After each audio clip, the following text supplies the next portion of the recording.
It seems that people are interested in hearing why this is not an example of a very oppressive government imposing a kind of censorship on a school curriculum where the school itself very much wants to continue doing what it's doing. The students want to have the program, the parents want to have the program, but the state is telling the school that it can't.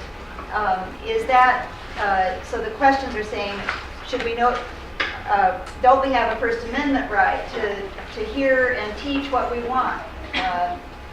Is this the beginning of ethnic cleansing is one question that's in front of me. So I think Attorney General Horne, I'm sure you have a response to that kind of question. Well, would it have been okay in the Old South for them to discriminate in favor of whites if the teachers wanted to, the students wanted to, and the neighborhood wanted to? The answer is no. And under the United States Constitution, you can't do that. And all of the bad things that my friend spoke about, de facto housing segregation and so on, I think it's just as bad as he thinks it is. But he wants to make it worse by dividing kids by race in the schools. That makes it worse. I want to see us treat each other as individuals. I say race is not relevant, and I say that became a part of our Constitution with the 14th Amendment, and that's the fundamental principle. Can I? Yeah, Professor Spees is going to weigh in on this question. Okay. He says that he believes, He who? Mr. Horne, he believes that we should have a colorblind perspective in our Constitution. But the fact is that the majority of our justices would and have rejected the notion and accept that in some cases you have to look at race to make up for past issues and damages. So what he's doing, and he's trying to foist this belief that he has, he keeps saying, my belief, on Arizona, the entire state, because here's what the statute says. If you advocate ethnic solidarity instead of the treatment of pupils as individuals. In other words, advocating ethnic solidarity is illegal because it doesn't adopt the colorblind approach. And I believe in the cases that I set forth do establish a derivative and institutional right that can be drawn together to support a right of the local school district on the behalf of its students and professors and the community assert a First Amendment right to control their curriculum, at least to the extent that they're not told to teach orthodoxy and return back to the 1920s.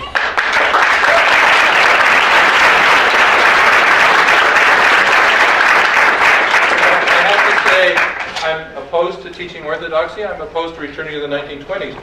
I'm also opposed to teaching kids that legal reasoning is toxic, that Enlightenment rationalism is toxic, that neutral principles of constitutional law is toxic. Nobody wanted to answer my question.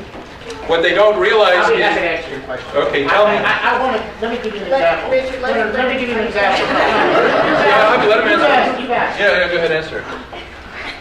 Let me give you an example of, I think that you were misquoted, or misunderstanding, or you taking out of context. Here's the quote. No, I know the quote. Let me give one example.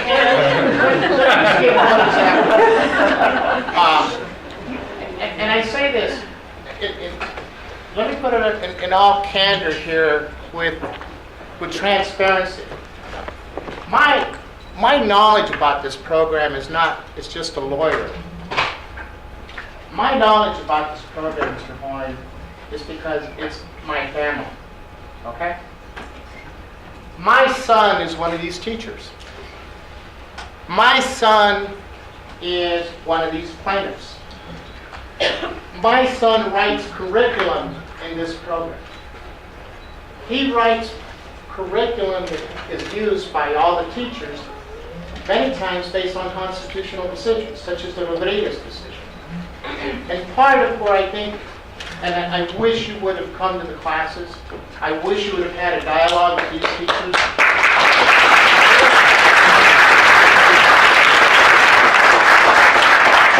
I wish you would have had that opportunity to share the diverging, the differences of opinion, because I think the big differences of opinion are good.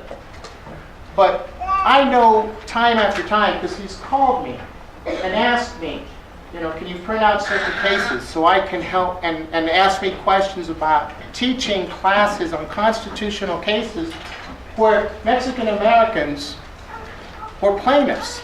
And some of the organizations, where there were Mexican American lawyers or MALDEF lawyers or the National Lawyers Guild or ACLU lawyers, there's been a variety of voices in legal support to the Latino community as many other communities over the years in important constitutional cases. And part of what they teach in these classes, Mr. Horne, is to understand what role we've had in the courts, that we too have been plaintiffs, that we too have contributed to the development of constitutional law, that we too are part of the 14th Amendment, that we too are part of the Equal Protection Clause, that we too challenged discrimination and got an important Supreme Court decision years before Brown. How many of you know that about Mendez? That we were there in the courts winning decisions against segregation long before Brown. That doesn't make us better. That doesn't make us superior. That doesn't make us segregationists. What it says is that we are part of the fabric. We are part of the history. And it's an important history. It is a history that includes your family, it includes Professor Spies's family, it includes Professor Atwood's family, but it also includes mine.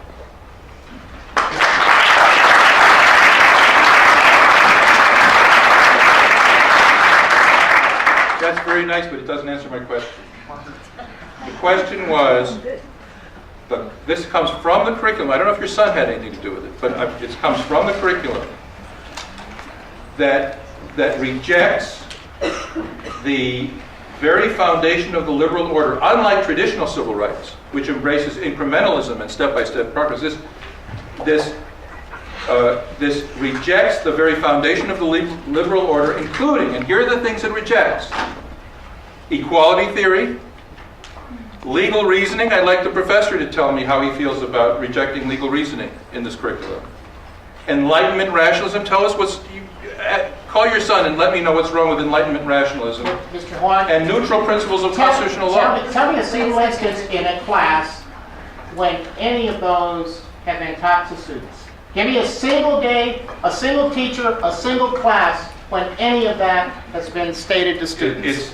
It's in the written curriculum, and you know what documents, the great thing about documents, they don't have memory problems, they don't lie. The documents are the best proof. This is the curriculum from the hands of the very people, I don't know if it includes your son or not. This is the document. Now, if you want me to tell you what goes on in class. I will tell you what goes on in class, sir, Yeah. because I didn't have dissenters who, did sneaking and stealing of documents out of classes or take secretly tape recording, taking things to your office.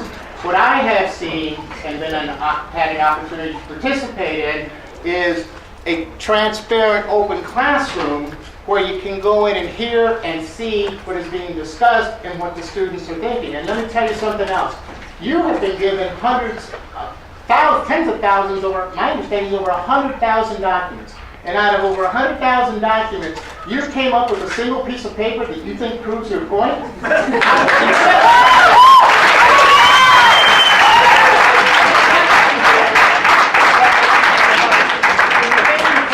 other 99,000 documents, and you're also failing to really do what I would urge you to do. Because you and I are both lawyers, and we both know I can take any document just as you can take any document and argue what it means. Right. Let me tell you where the proof in the pudding is. I'd like you to Don't have the courage, sir. Have the courage to come meet with these teachers. Have the courage to go into their classrooms.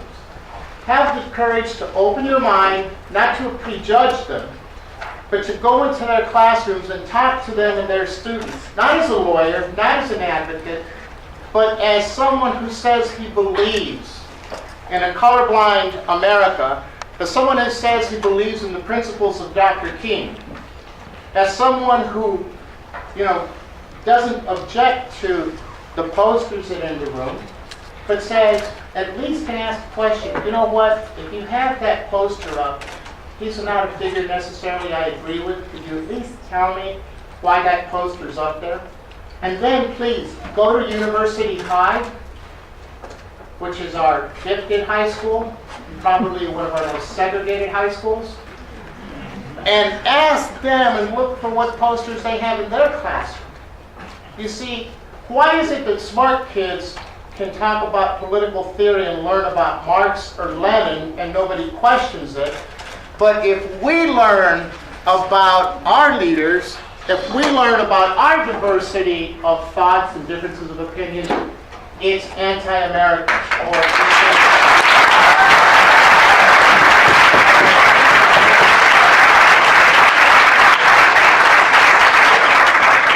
I'm sure you've read my findings and you know I have a lot more than one page, both of curriculum materials and quotations from 6 teachers and former teachers as to what goes on in this classroom. Secondly, when you talk about posters, you're talking about Che Guevara. That's what? Che Guevara is held up as a role model in these classes. Che Guevara was a communist revolutionary advocating a system and fighting for a system that they have in Cuba, where if you have a disagreement like this we're having right now, you go to prison. I believe the people of the state of Arizona have a right to say, we don't want Che Guevara held up as a role model in our public schools that our taxpayers are supporting. And they have a right to say, we don't want the pedagogy of the oppressed by Paulo Freire, who's a well-known Brazilian Marxist. He is a Brazilian, he himself would say it. And if you read the book, you'll see constant comparisons. This is what they do in the Soviet Union. This is how things should be done. The people of the state of Arizona have a right to say in our taxpayer-supported institutions, we don't want Che Guevara as a role model, and we don't want Marxist textbooks taught to young, impressionable kids in our schools. This is where you, I think, are being unpatriotic and un-American because you're abandoning the Constitution, you're abandoning the First Amendment. Because if you look at the First Amendment cases that deal with school settings, and Professor Spieth cited some of those and read some of that text to you, this is the ongoing debate in our country, and it's a healthy debate, it's a good debate, but it's a debate that pushes back on your orthodoxy. It's a debate that says the classroom ought to be a place that is preserved to be open for diverse ideas. You may not agree with Che, or what he represents symbolically, not specifically, and that's good. That's all right. And you know what? In those classrooms, those people who don't agree or have diverse opinions have that right to say it. And the teachers say it also. But also, they get to hear the divergency of ideas. And that's the beauty of the First Amendment. You know why I love this country, sir? Because of that Constitution. Because of that Bill of Rights. Because I think it was intended to cover all of us. It was intended to cover you from your philosophical perspective, but also includes mine. And that's what that Constitution protects. And that's what I embrace.